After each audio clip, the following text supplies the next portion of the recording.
is Antoine Big Dog Carr, and you're listening to Scoop B Radio. Scoop B Radio's only right. We bring in the big dog, Antoine Carr. Brother, what's going on? Oh, just trying to stay young, trying to get this body back in shape. That's about it. Well, they say young is how you feel, and age ain't nothing but a number. Okay.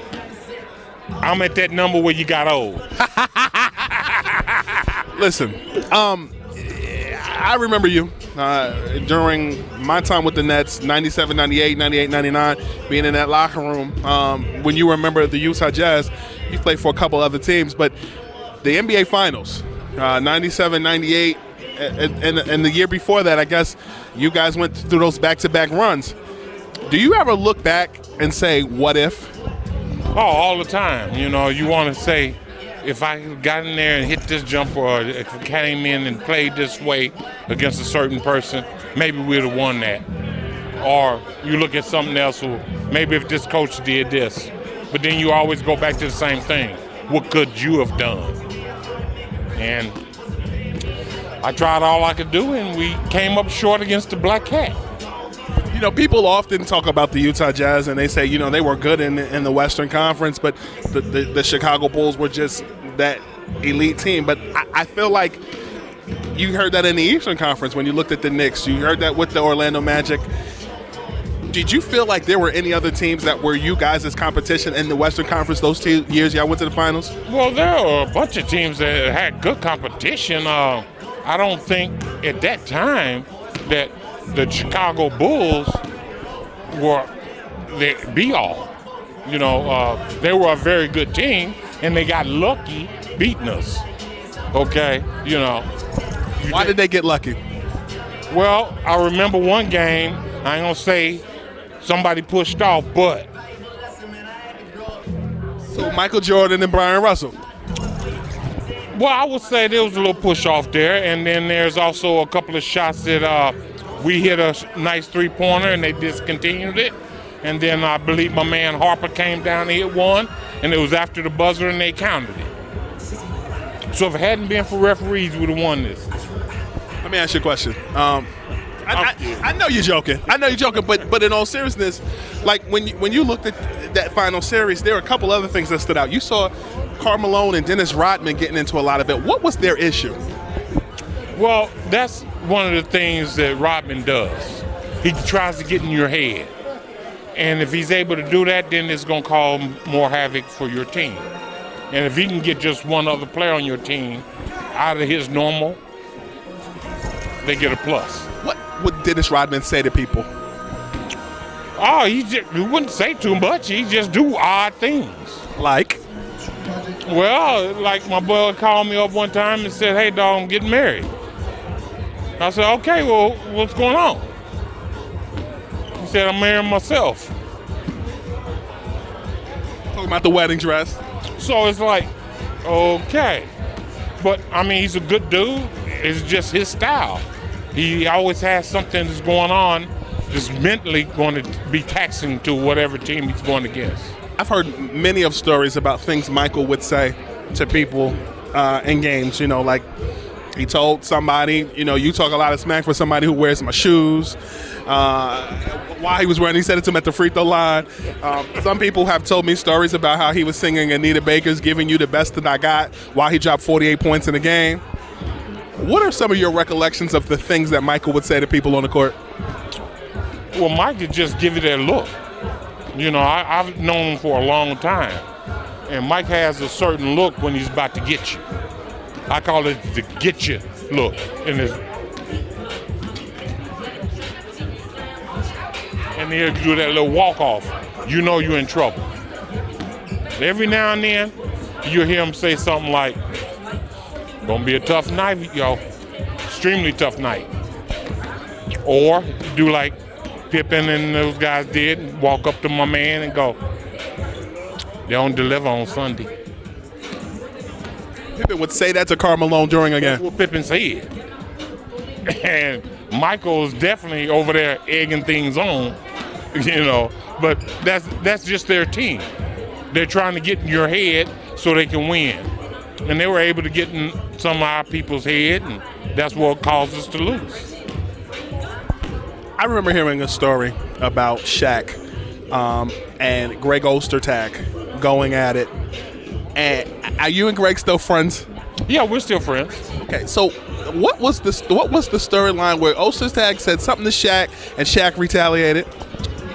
Well, Oster was just letting them know that he had played a good game against him, and he was going to go at him again. And you don't mess with a big beast like that, and he didn't like it, and kind of backhanded him. Did you see it? Yeah. Where were y'all? We were walking back from practice, going through the back area to the locker room in the hallway, and that's where it happened. Did Ostertag fall down? Yeah, he went down. Did he get up? Yeah, eventually. He didn't retaliate or anything? I don't remember him retaliating. I remember a few of us saying, hey, bro, you can't let that happen. You got to go at him. Shaq was an animal at that point because he was trying to win multiple championships. Oh, definitely. But you got to understand, if you let Shaq punk you, that's it. For then on, for the rest of your career, he's going to punk you. How difficult was it to guard him at your position? Oh, man. It's put like this.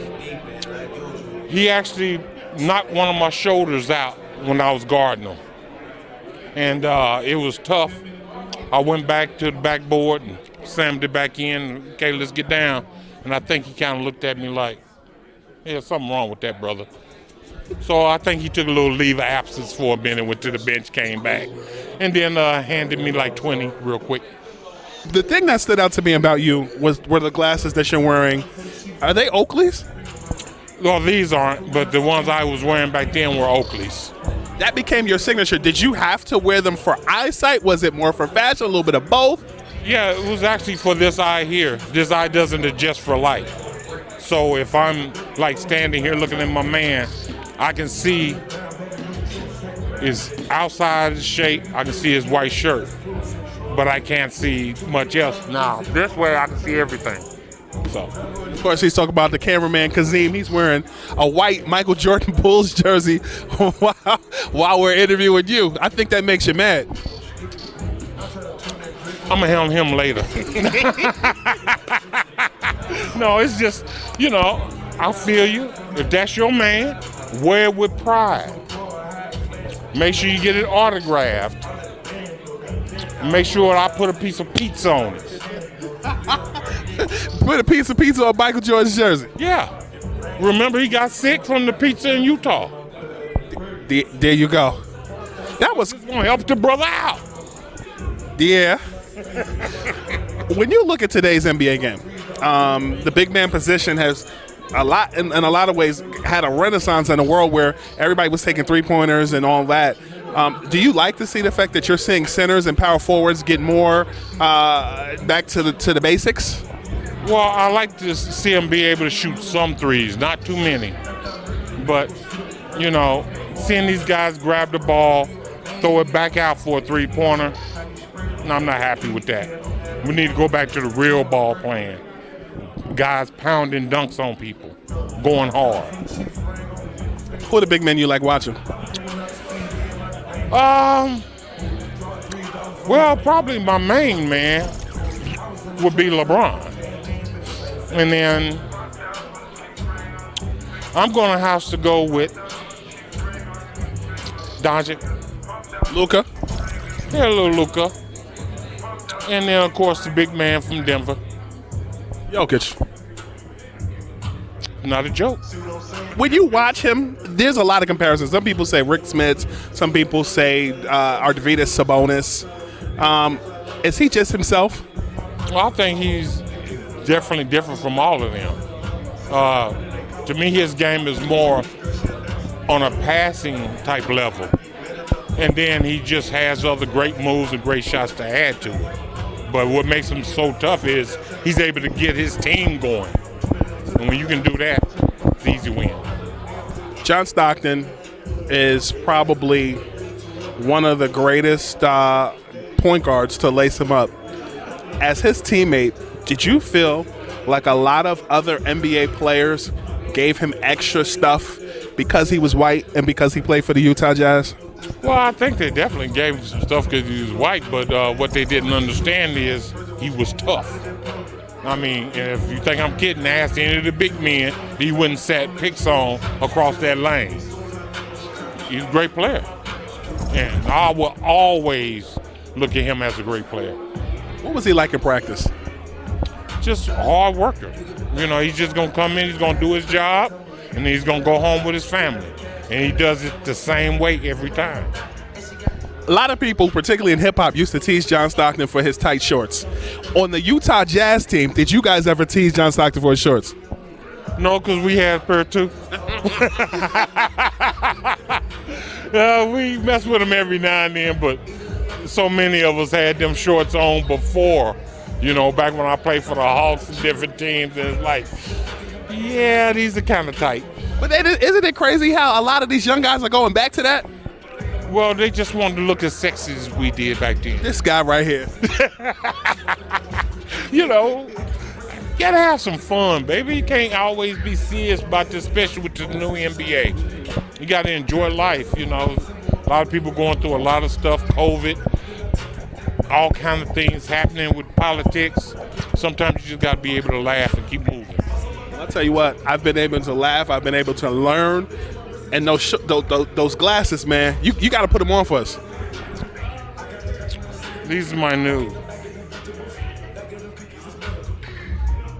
I like them. Brother, thank you for your time. Well, thank you. I appreciate it.